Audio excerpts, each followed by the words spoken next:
લક્ષ્ય ન્યૂઝ, એક નજર, એક લક્ષ્ય. સુરેન્દ્રનગર શહેરી વિસ્તારોમાં હડકાયા શ્વાનનો આતંક સતત વધતો જઈ રહ્યો છે.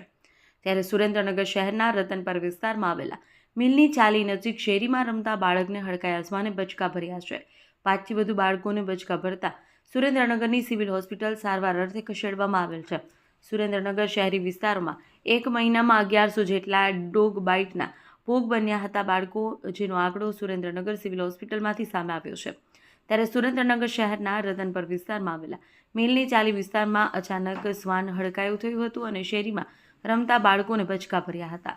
ભોગ બનતા તમામ બાળકોને સિવિલ હોસ્પિટલ સારવાર દરમિયાન રેબિઝના રીસમ અને રસી આપવામાં આવી હતી. ત્યારે આ સંદર્ભે સ્થાનિક લોકો દ્વારા હડકાયા શ્વાનને પકડવા માટે મહાનગરપાલિકાનો સંપર્ક સાધવામાં આવ્યો હતો.